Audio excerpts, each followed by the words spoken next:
The 2018 CRA annual report states that 50% of all Winter Park businesses are within the CRA. What are your plans to increase diversity in Winter Park by promoting minority-owned businesses within the district? Well, I'm not sure Mr. Weaver answered the question. I'll try to. It is extremely difficult, as someone who has started several businesses himself and acted as an investor in many others. It is extremely difficult to make a business work, and it is extremely questionable, in my experience, to use taxpayer dollars to finance startup business risk. That's a job for hard work and trust and building relationships with private funding sources. I believe the vast majority of taxpayers in Winter Park would be unhappy if we spent their tax dollars investing in other people's business risk. So that's my answer to the question. Thank you. All right. So one of the consensus is that Winter Park, we are all somewhat a big family. Would we both agree? All agree? Sure. Okay. So Uncle Pete, Cousin Todd, I said keep your questions to the audience. Keep your answers to the audience. We have all taken our time to be here. We said this was a respectful, authentic engagement, and I would like to keep it that way. I would like to keep it that way. I would like to keep it that way. Thank you. Okay, this question is for Commissioner Weldon. There is a massive initiative within Orange County to increase affordable housing for working professionals. What will you do to increase affordable housing within the city? That challenge has come to me in the past, and my analysis of it determines that Orange County has cheap land, Winter Park does not. We're 10 square miles inside of over 100,000 square miles within Orange County, and I see no practical way that the taxpayers of Winter Park can afford to purchase land to provide more low-income housing within our 10 square mile boundary. So my answer is to lobby Orange County, and I'd be happy to do that, and I have done that when I had a chance to meet with our new county mayor a little while back.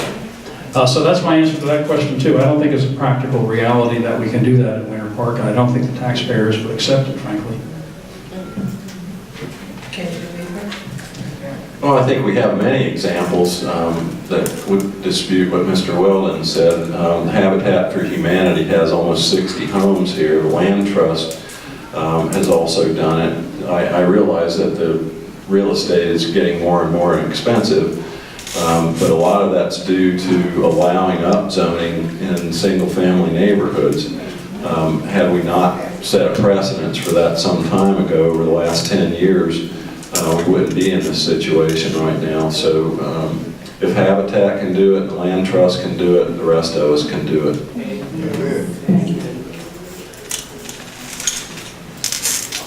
What will you do to improve the existing affordable housing community within the city limits? Commissioner Weldon. Well, we have a pretty diverse foundation of affordable housing. Most of it is on the west side, from the Plymouth to the Winter Park Housing Authority apartments, to the Habitat homes and the Land Trust. It's a fairly diverse, it's a very diverse, I would say, scope. Also, in fact, the apartment building on Denning and is a middle income, over 55 subsidized apartment complex as well. So we already have quite an inventory of that here. There are federal programs, and if the developer who built that apartment building on Denning took advantage of those federal subsidies, and in fact those subsidies also apply to his property taxes. He pays no property taxes on that entire building because he has provided a certain percentage of below-market housing costs for some of the apartment dwellers there. Those kind of things are available to investors, and I'm happy to make that kind of thing, more available to those investors who want to take advantage of it. Well, 2 lots came up before the commission last night over near Killarney Bay, the Plymouth and Chateau de Lac on Trevilian and Gay Road. And it's zoned R3, and a developer came in asking for a zoning change to an office building and an acre parking lot.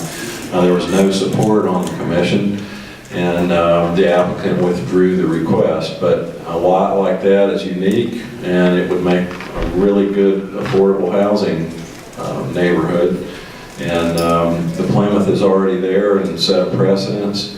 And I don't agree that it can't be done. It just takes willpower, political will, and the right people to put it together, and I'll be happy to help. So that concludes the first half. Give yourselves a round of applause. We stayed within our time limit.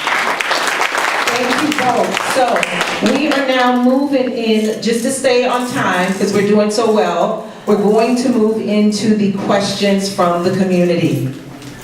It's important that we stay respectful. I am going to kind of come around and try to get everyone in. Everyone's question is important, okay? It's important that we hear each other. Again, this is an authentic engagement. We want answers to our questions. We want to be heard. We want to be listened to, and the only way we can do that is one at a time, all right? All right, so we're going to start over here. Kurt Hansen. Hello, I'm Kurt Hansen. I've been in the area for 53 years, almost. The last time I spoke at a community meeting was also a few days before my birthday, and I got booed. So right before the saying happy birthday. But for those of you who don't know who I am, my father wrote the CRA. He's Harlan Hansen, and he had the interesting experience for a long time of having Dan Bellows as a client. Well, I'll leave that at that. But I met with my dad and with Bronson, I guess, who's works with the mayor, and discussed affordable housing and a model that was used by Aspen, Colorado, where my brother used to live. The affordable housing there is actually workforce housing, where the city owns most of the land by the PowerPoint property at Minnesota and Orange. There's a $5 million parcel there, and they own all of the land that the fire department practices on as you go back towards the Foxtail, towards Lombardi's in 1792. My suggestion is that the city donate that land and it be built for homes that could be purchased by the policemen, firemen, other stakeholders in the community so that they could live in the city that they serve. And haven't heard anything back from anybody on that. I'm not quite sure they understood it, but I did provide them with a copy of how Aspen does that. And basically, they have all of the privileges and rights of ownership, except the appreciation is limited to the consumer price index, and the city retains the right to first refusal to buy it back should the municipal worker wish to sell it. So they can have all the tax write-offs, all of the other ownership benefits, except for the appreciation. Our estimates now, my dad's chairman of the Soto District at 83, that's his idea of retirement. But his estimate is that 300 people are moving to metropolitan Orlando area a day. So when you hear about traffic growth because of the development in Winter Park, that's going to happen with or without development. It's going to be people driving through here. The other thing, and I know I'm going to limit this because there's other people who want to talk, there's a lot of politicians who are very proud of the fact that we have a very low millage rate. The reality is algebra, A times B equals C. You can have a low rate when you have a very high value. I'd like to know if, in addition to the PowerPoint property, if the commission would perhaps have a income neutral lowering of the millage rate after reserves are met of some kind rather than keeping the millage rate the same when we have these escalating values. I also served on the Affordable Housing Commission for Winter Park back in the 90s. So I'll leave it at that. So the question is, would you support the PowerPoint property that the city owns to be at least studied before it's sold off to a developer? And would you look at lowering the millage rate? So you're gonna have to share mine. That's fine. You want me, you want to go first? I follow instructions. I'm sure Kurt would like to hear from either of you, so. I'll start. All right, yes. Are you talking about the Progress Point property on Orange Avenue? Correct. That's privately held, and the property to the, as you go west, is owned by the city. Oh, no. Yeah, it's bad. You know, come talk to me after the thing. I'd like to know more about it. You mentioned Lombardi's. You mean the old Lombardi's, right? Yeah, the old Lombardi's in that direction, not, Yeah. basically by the time you get to Foxdale, Yeah. that's private property again. Well, I'd be interested in speaking about that with you. If there are opportunities where we have land that is not, The city owns it free and clear. yeah, okay. With regard to the millage rate, your math is correct, and for 3 years as a commissioner, I recommended that we lower the millage rate to recover $500,000 of the annual $1,500,000 increase in property taxes that were driven by valuation increases. I never got any support for that, and at the same time, we've been able to build our reserves generously. Thankfully, through some decisions that were made over the past several years, we now have increased our reserves over the past 4 years from $8 million to $14 million, which approaches the point at which I think everyone can feel comfortable that we have enough buffer to handle hurricanes, et cetera, et cetera. And as the valuations continue to increase, I think we ought to be sharing some of the investment opportunity and the value opportunity back to the shareholders in a balanced way. That's my view. I don't share Mr. Weldon's views on this. Right now, we're in a economic upturn, and what happens in an economic downturn is what we saw in 2008, and the city finances were in pretty bad shape at the time as a result of that. So I would not be a proponent of lowering the millage rate. And furthermore, I don't know if you saw on the news this morning, but Orlando had a sinkhole that was caused by a pipe rupture. That pipe was 132 years old. So right now in Winter Park, the average age of our potable water lines is 60 years old. Our sewers are older than that, and some of our stormwater systems are older than that. We're going to have a serious infrastructure problem if we keep ignoring these things, and lowering the millage rate is not going to solve that. So the most common cause of a sinkhole, believe it or not, is pipe ruptures. And I'm in the infrastructure business, and one time one of our salesmen at Q's was at the city of Chicago, and they refused to buy our camera inspection equipment for pipe. And the next day, the whole street collapsed, and the guy that turned it down, his car was in the bottom of the hole. So I've seen this, it happens all the time. And I think we really have to consider that before we just willy-nilly cut millage rates. Thank you, Todd. I need to regress to, I think it was the second question.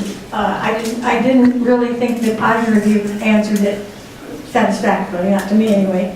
Why do you think it's important to see people like me in government? Anybody, to see people like me in government? I didn't think that, I thought that you didn't really address that, and I would piggyback too after you addressed it. Well, you have to want the job too, and I can't.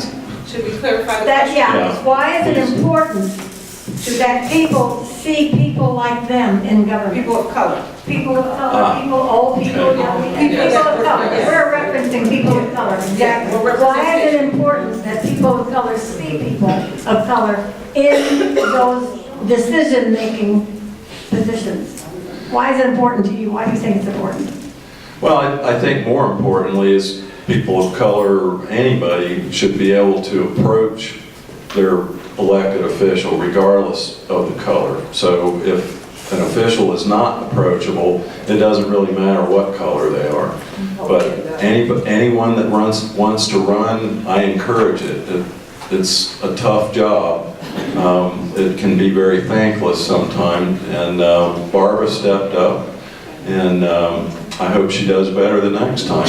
I would love to see her on the dais. I agree with Mr. Weaver again.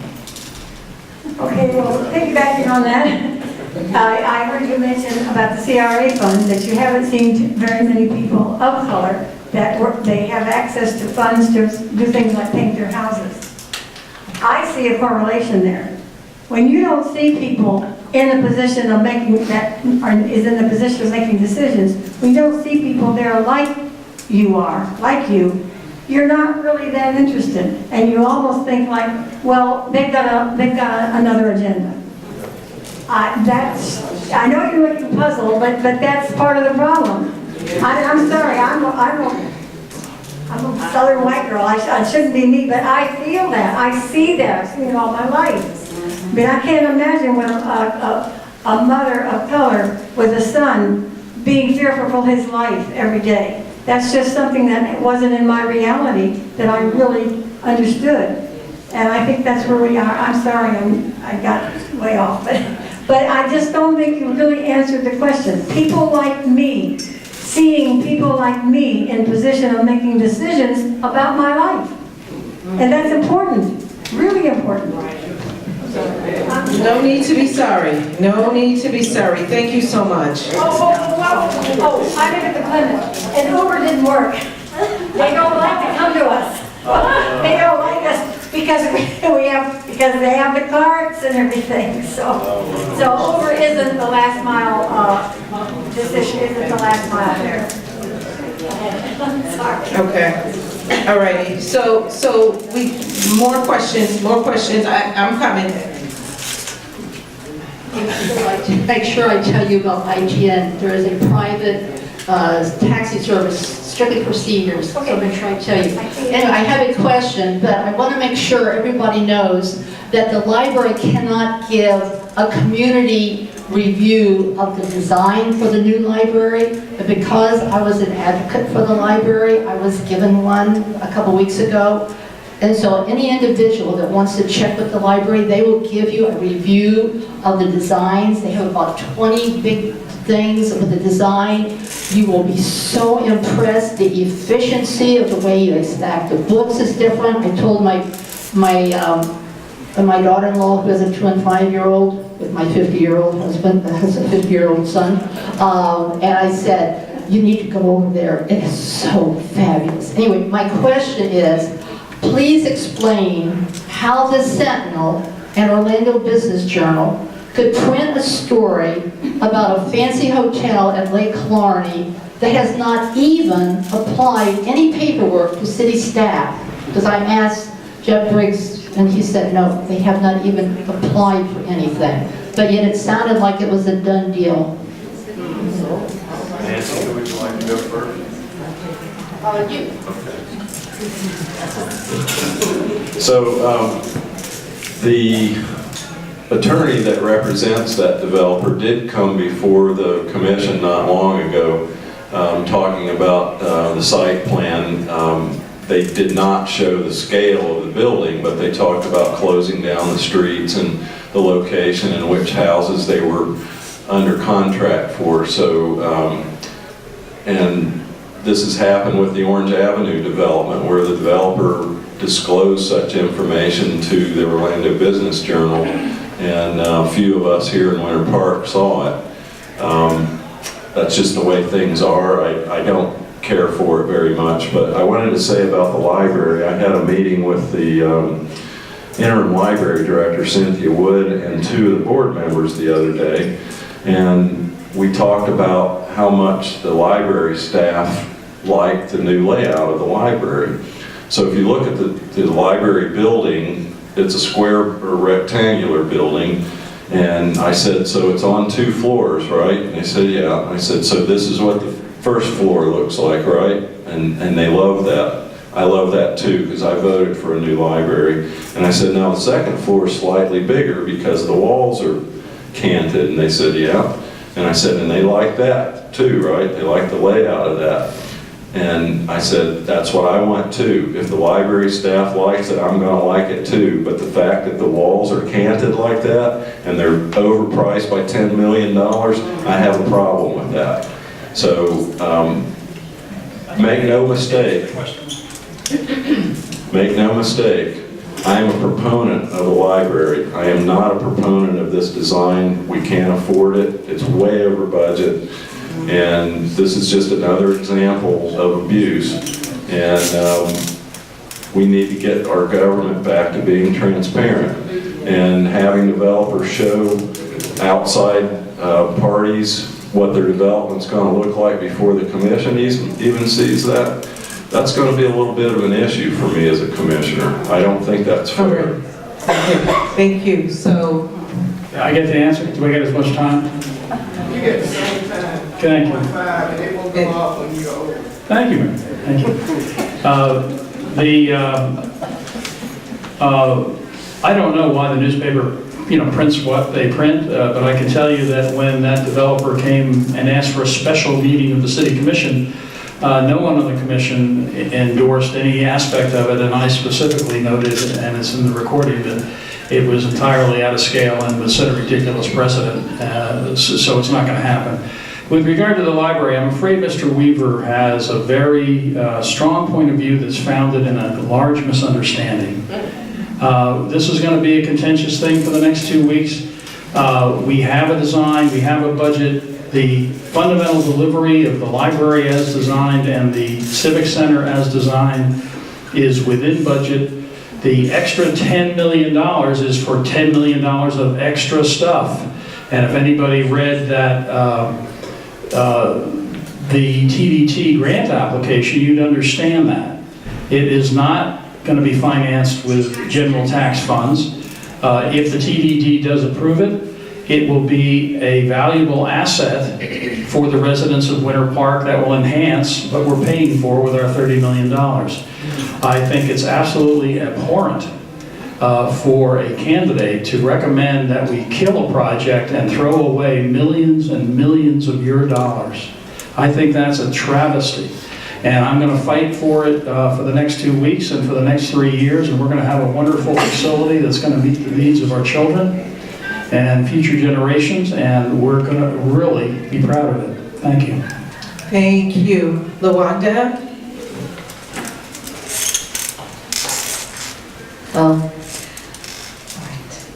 Do you realize that the CRA document insults citizens by calling them apathetic?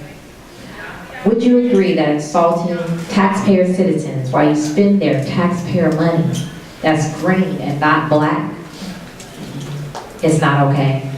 Are you open to revising that document and submitting a public apology to West Winter Park residents as we move forward with the last 8 years of the CRA?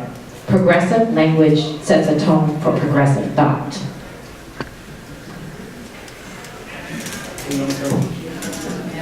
Go ahead, Pete Weldon. I was not aware of that language, or that language is in there. It's obviously presumptuous at best, and I won't go into any further details. If you would like it changed, I'd be happy to consider changing it. I haven't seen it. If you'll make a copy of it and send it to me. It's online. Well, I haven't seen, I've read the CRA plan, both the original one and the second one, several years ago. I don't recall that phrase. It didn't stick out to me when I was reviewing the plan. I wasn't looking for things like that. If you could tell me the page number or whatever, it would make my life easier, and I'd be happy to try to amend that. The entire thing here is that there shouldn't be the sense of disrespect that you obviously feel. I don't have that disrespect. I didn't write that plan. That was 20-some years ago. I've been here for 30 years, but I've been involved in local government for 12 years, and the last 3 as your commissioner. I have never tolerated or even seen anyone bring that kind of language to the city commission in my term. and I would not be supportive of it at any level in the future, certainly. Well, I think it's very unfortunate that the word apathetic would appear in such a document, and I certainly apologize to West Winter Park if that word is in there. I'd like to see the context, but I think to not be apathetic is to show up at meetings like this, and I'm encouraged, and I thank Barbara and Farrellyn and the rest of the staff of the Heritage Center for putting this on. I hope we can have a lot more of these so no one can call us apathetic. Alrighty. Good evening. I'm Sheila Reed, and I have 2 questions for you, Mr. Walton, and you can answer as well. Earlier, I heard you say that you believe in investing money wisely. So I'm asking, is that wisely invested money going into the community of Winter Park? For the people and not the businesses and not the hotels? Where's this wise money being spent? Okay, we spent, I'll send you the details of the CRA spending, and $9 million is for this building.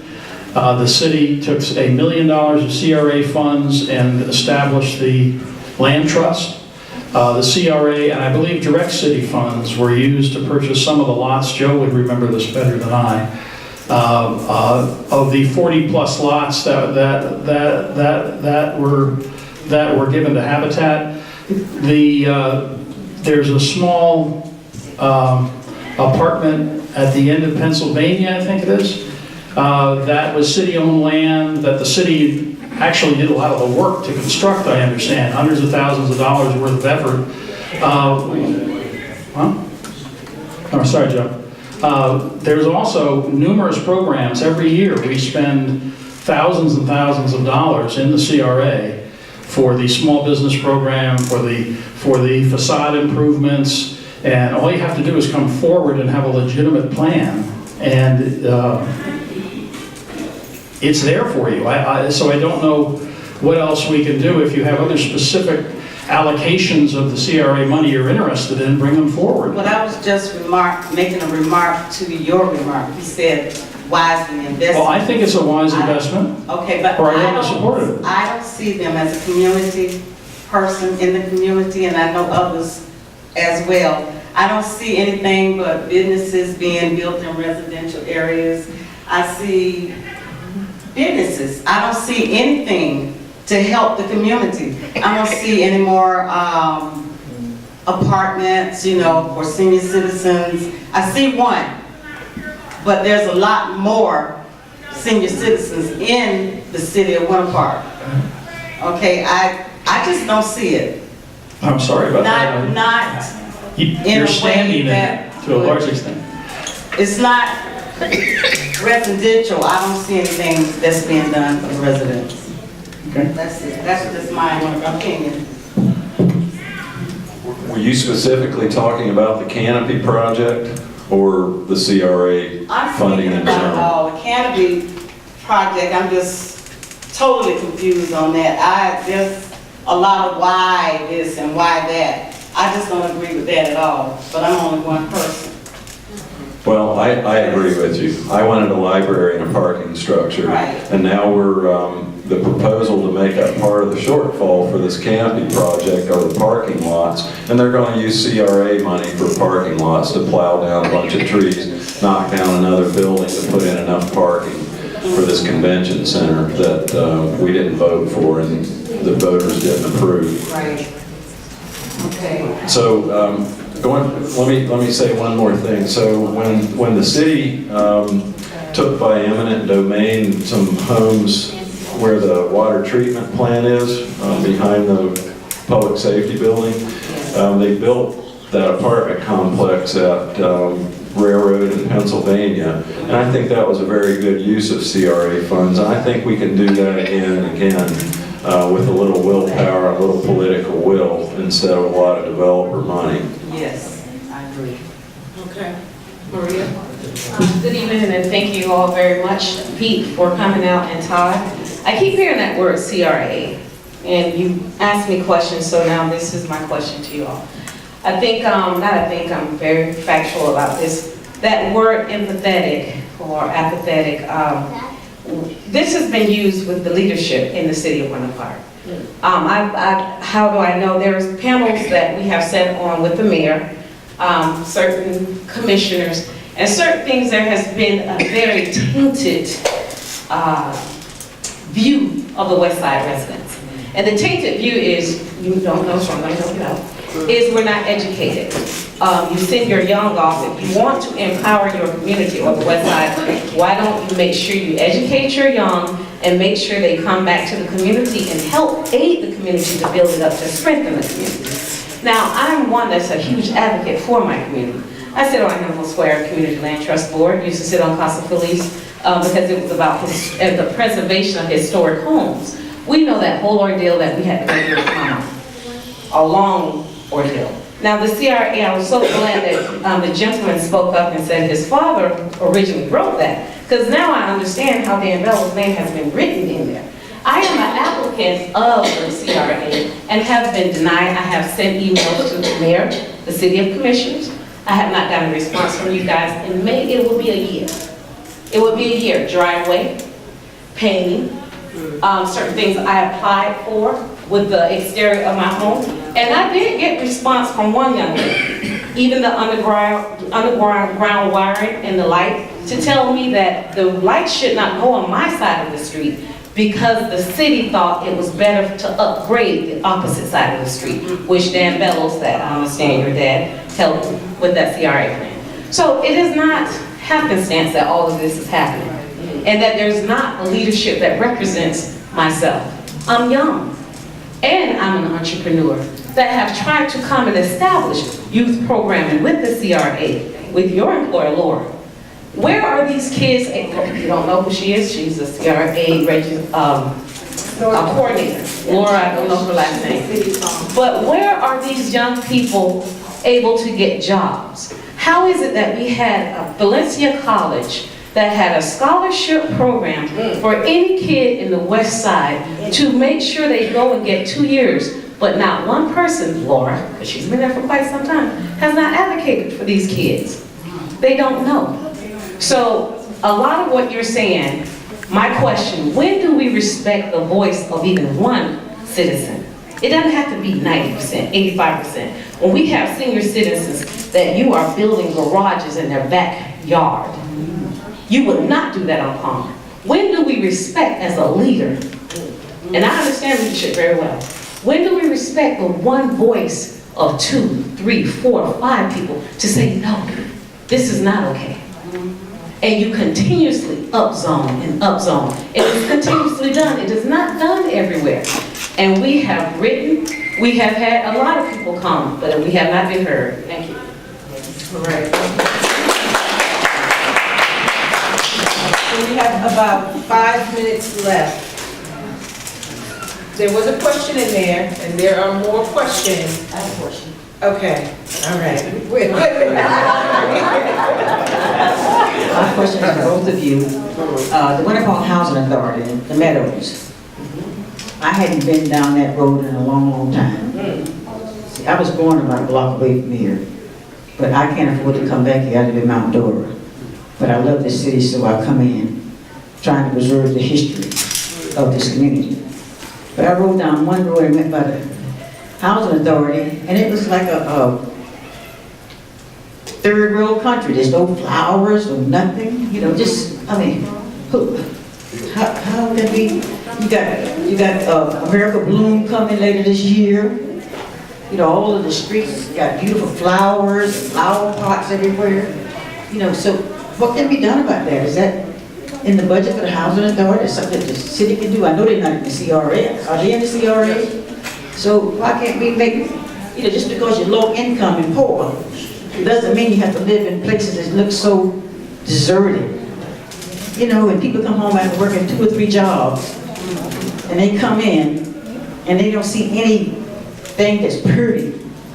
Some aesthetics that, I grew up, I was born at 800 West New England Avenue, and I lived on Simons Avenue. We were dirt poor. We never had a phone, we never had a car. But I found my way out. But I'm not gonna say I found my way out because I worked so hard.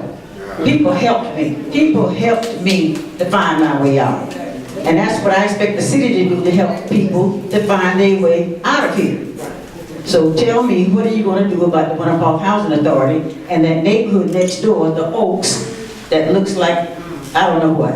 It's a shame before Winter Park. In fact, I'm getting ready to send an email to America Bloom to say, make sure you go on Monroe Avenue before you start awarding something to Winter Park. Okay, we gotta give our panelists time to answer the questions. So we're gonna go ahead and start with Todd. We're gonna pick up here with Fairland. I want to stay within the time. We're gonna go slightly over. We're gonna hope the community center does not boot us out. I think you guys may be able to help with that. And then we'll pick up just maybe one or two more questions, okay? All right, so Todd, we're gonna pick up here with Fairland's question. I think that's the most recent.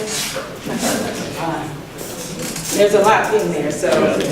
I think Fairland's question is a fair one, and I drive by the Plymouth, which is also Winter Park Public Housing, and that place looks pretty nice out front. Wouldn't you agree? Yeah, there's a lot of it. So- We're struggling trying to create a garden. So who maintains it? No, not the garden. I mean the general grounds. The garden's lovely, by the way. I've seen it. There's a lot of Okay. desire there. But no, it does, it does look pretty good. Much better than the meadows, yes, Yeah. indeed. Yes, So, I agree. You're right, Fairland. There is a difference of equality there, and if the Plymouth can be kept up like that, yeah, it is wrong for not having the same standards at the Oaks. I agree. Come talk to me.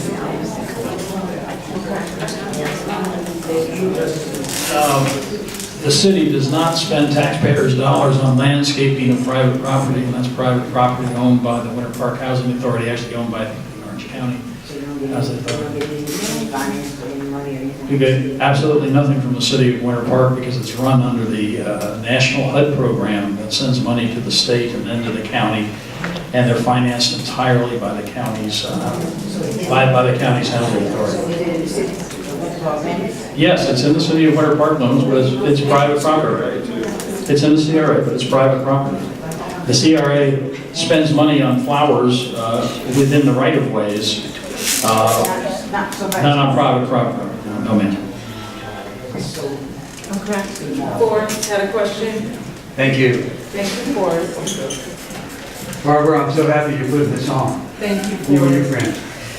This is a question regarding the charter review process. I'm going to take you just a little bit back in history. So in 1881, Loring Chase, the founder of Winter Park, met with some African-American residents who lived here, according to the newspaper of the day, of this day.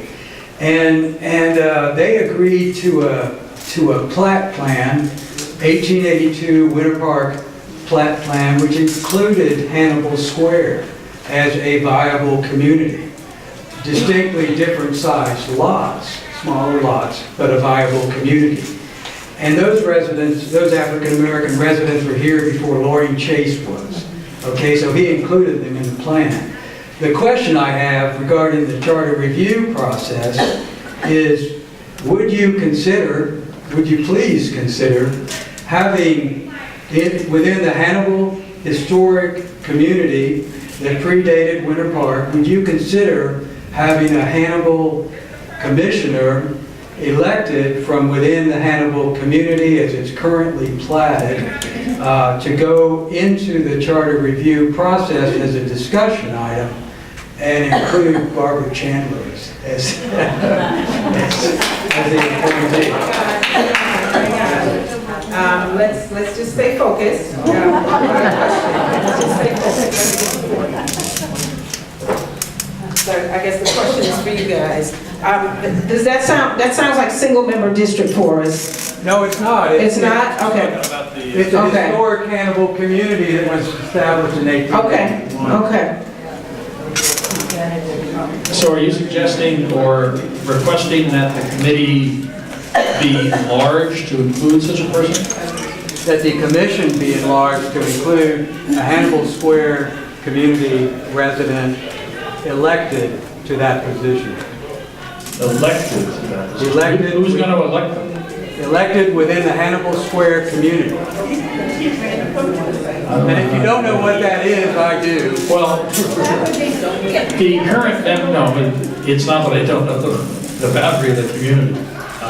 It's that it would be rather procedurally difficult to elect them. I would have no objection to recommending to the mayor that he take one of his appointments and make that happen. And I'll make that suggestion at the next meeting for you. Thank you. And the charter review process should be broad and wide open. All of you people who take the time to come to these meetings, I encourage you to get your friends involved and make some recommendations about the charter.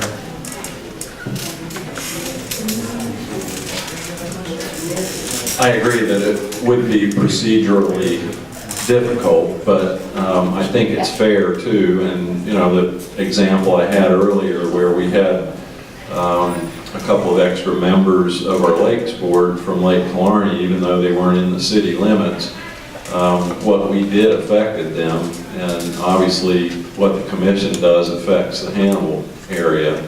So, you know, maybe pushing Kurt Ardeman over a couple of feet, the city attorney, and putting somebody from the Hannibal neighborhood in there might be appropriate, maybe not as a voting commissioner, but certainly as an advisor. I think that input is valuable and it's lacking right now. Okay, next question. Tanisha. My question is, are you willing to create a minority business program that ensures that 25% more business located in the CRA are minority-owned, more specifically Black-owned, to coincide with the historic demographics of the area, also providing affordable business space? Because I am a business owner and I do work hard, so I guess trying to figure out where we can get a foot in. You're not apathetic. Okay, so, Todd, Todd, let's listen. This is an important one. Todd, go ahead. Well, I wouldn't support 25%. I'd support maybe 40% because that's a better ratio considering the amount of African-American population we have on the west side, and I think that would be fair. I think I'm not always for preferential treatment, but in this case, I think the Hannibal community has had just the opposite of preferential treatment. So I'd like to advocate that for a few years and see some minority-owned businesses here. I know. My answer is the same as before, but I can embellish on it a little bit. I do not consider that it would be acceptable to the larger taxpaying base of the city to invest risk dollars in businesses. I have, however, support all of the CRA's programs with regard to helping businesses with facades, I forget the scope of the CRA business help services, but they are not insubstantial. And you know, perhaps we can look at expanding those that are not direct subsidies to investment, but that would also help you improve the attractiveness and the suitability of your property for the business that you're running. You can't run a business. Wait, yeah, that's an attachment. Yeah. Okay, so were you done? I'm sorry. Were you done or you finished? Okay, go ahead. Yes, Martha Bryan Hall. Thank you all for coming this afternoon. I have two questions and I have an answer, I do believe, for Farron. I would like to know, when will the Hannibal Square be designated as a historical district? Yes. It was on the agenda some time ago, but for some reason it was never implemented. The second question with Margaret Square and the Trenco Terrace. I worked at Seminole Community College. I had the names of Trenco Terrace and also the Meadows signs put up there through the city of Winter Park. It wasn't ever acknowledged that I had that done, but by working at the college, I had that done. Also, I had my students to come out and we beautified Market Square by sitting plants out around the office, all around. And the reason I did that is because I lived there while I built my home in Maitland. And I do believe that administration has a lot to do with getting that area improved. Was that for me? That was an error, I never told you. All right, so I think that once the city and Tracker Terrace and also the Meadows, which is called Market Square, if the administration will be concerned, because when I lived there, Ann Todd was the director, and she made sure that everything was taken care of, because I was the president of the beautification committee to make sure that everything was taken care of. I believe in keeping where I live looking nice. Thank you. So I guess the question that we can lead off with, Pete, is about designating Hannibal Square a historic district. When will that happen? We have a policy in place, and when the appropriate number of, and you can do this on a small section too, I think it's 12 homes. If you get 12 homes or more, and you get 8 of them to agree to it, and the Historic Preservation Board recommends it to the City Commission, then the City Commission will hear it. And that's the process we have, and it's available for small areas within the West Side for those residents who are serious enough about it to actually do it. So it's available to you. But how, at Nando's, the chapel there, the sign says Hannibal Square Historic District. Is that a question? No, it's fine. Plus, it's an answer.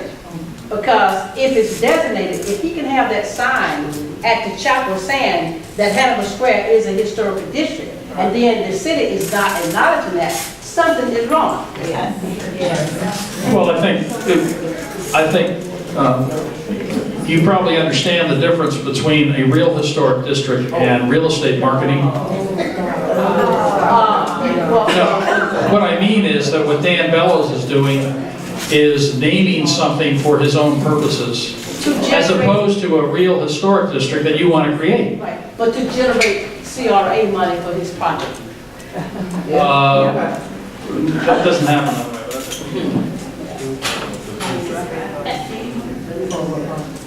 Is John Schofield on the historical board? I don't know. He was. It's been a while since I visited. We're going to take 2 more questions, and then 3 more. 3 more, Linda, will be the last. So the question Todd is referring to is Hannibal Square being designated a historic district. I think it deserves historic designation, but unfortunately, the numbers that we just heard, 12 houses, you need 8 of them to declare a historic district. And unfortunately, Mr. Weldon had changed that. It used to be 50% plus 1, and now it's much more difficult. But I think if you can talk to your neighbors, it's still achievable. Another thing that bothers me about the current historic preservation ordinance is that there's an opt-out clause, which means that anybody within that district